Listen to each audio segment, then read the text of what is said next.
Here's why and how to establish guardianship of your adult child. I'm Taylor Kaspar, owner and managing attorney of Legacy Estate Planning, where we help parents make empowered choices to leave the legacy that their kids truly deserve. So here's why and how to establish guardianship of your adult child. First, let's start with the why. Why you might need a guardianship over your adult child. First and foremost, what is guardianship? If you have an adult that needs help meeting activities of daily living, does not have the capacity that they might need to make knowing choices about their own health care, where they live, to supervise themselves, to get to and from where they need to go, and it would cause them harm to not have another person make those decisions and take those actions for them, then you might be able to get a guardianship for that person through the courts. So where people sometimes have a disability, a cognitive impairment, serious medical need, the inability to procure their own housing and make sure that they themselves would remain safe, and then sometimes also serious mental health or even substance abuse may create issues where guardianship is necessary to procure the safety of that individual. Most commonly, when we're talking about parents becoming guardians of adult children, it is typically because of cognitive impairment, disability, special need, cognitive delay, mental health, or some other reason where that parent wants to continue acting with parental authority, essentially, for that child into adulthood. Many times people come to us because they have a child who is 17 and nearing 18, and that child is going to cross over into adulthood. When your child becomes an adult, you lose the ability to make dental appointments for them and talk to the school, make decisions over their life and things of that nature. And there are some children who really do need that ongoing into adulthood. These students and children oftentimes have individualized education plans. They may be on 504 plans at their school. They might be participating in the special education program at their school. And the parents see how they've progressed through their life and see that they would greatly benefit from ongoing support after they turn 18. They're just not quite ready yet. And so there is the avenue of guardianship for those children when the time comes and they're going to be 18 and they're going to be legal adults. So here are 4 things that we commonly see, or 4 good reasons that people are bringing forward to name guardianship over their children.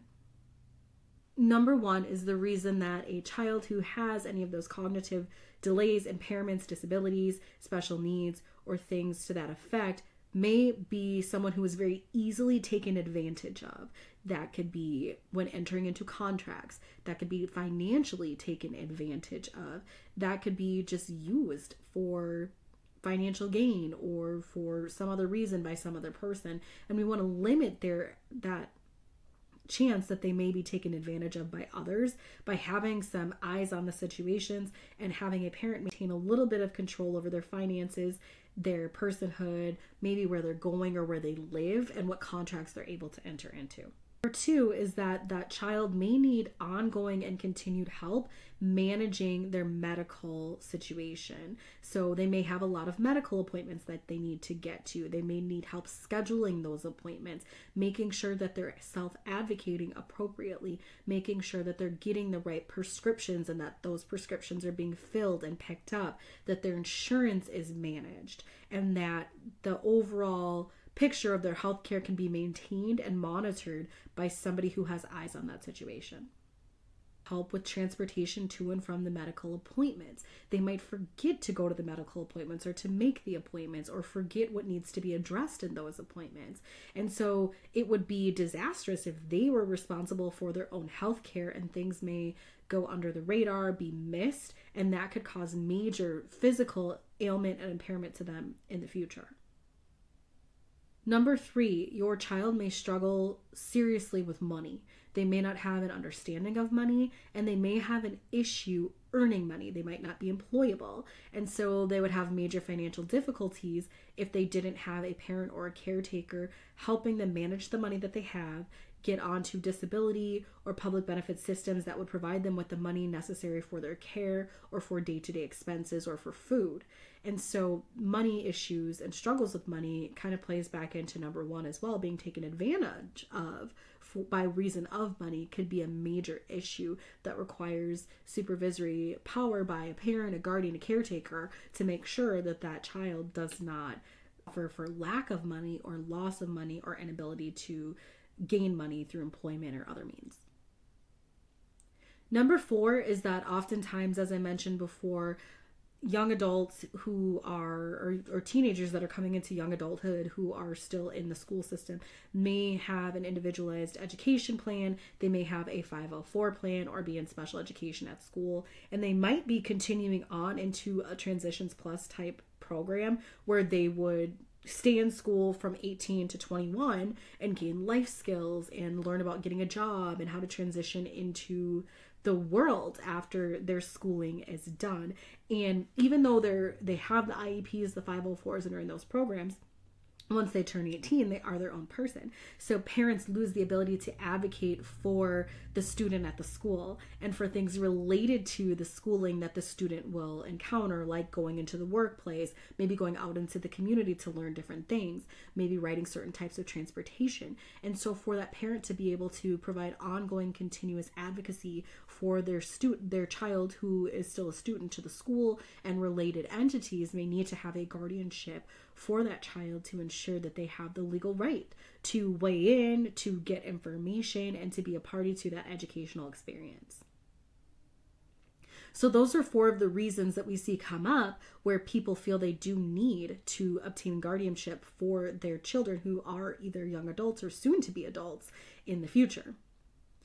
Now that we've talked about the why, I want to transition to the how. How do you get guardianship for your child to make sure that you can be their guardian and you can stay mom or dad and advocate a little bit longer? So that is something that we have to go to the courts to obtain. So there is a process to do that through the courts, and it requires the filing of a petition. Thankfully, the Minnesota judiciary does have its own courts website, and they do publish some of the forms for guardianship so that families can obtain guardianship for those children and those family members who need a guardian for their care. So again, that does require the filing of a petition. That would be the first step. So the petition and the other related documents must be filed and provided to the court. Petition and the related documents that make it to the court have to establish that there's some sort of legal and legitimate need for a guardianship, and that guardianship could not be avoided by using some other lesser restrictive means. So you wouldn't be able to maybe use a healthcare directive or a power of attorney instead of that guardianship. If you can use those things, you should use those things. But sometimes the person who needs the guardian doesn't have the legal capacity to even sign those documents. And so if they're not able to sign those documents, not able to make a knowing consent to create those documents, a guardianship could be necessary. And the petition that goes before the court has to establish that. That's often established in a couple ways. It could be established through whatever the person writes down on the petition. Oftentimes there's a need to go out and get a statement from a physician who has examined that child. Medical records can also be very useful and helpful when it comes to establishing that there's not the ability to use a lesser restrictive alternative in lieu of that guardianship proceeding and the guardianship that you're asking for.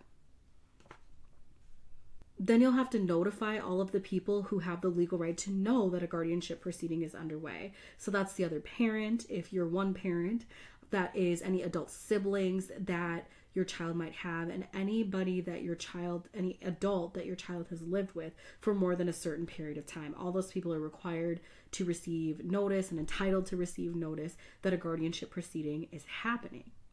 And then, of course, the last step is the court hearing, where everyone goes before the court and you talk about why this guardianship is necessary, what is the plan for the person once the guardianship is established, where will they live, how will their best interests be met, and what is the trajectory going forward.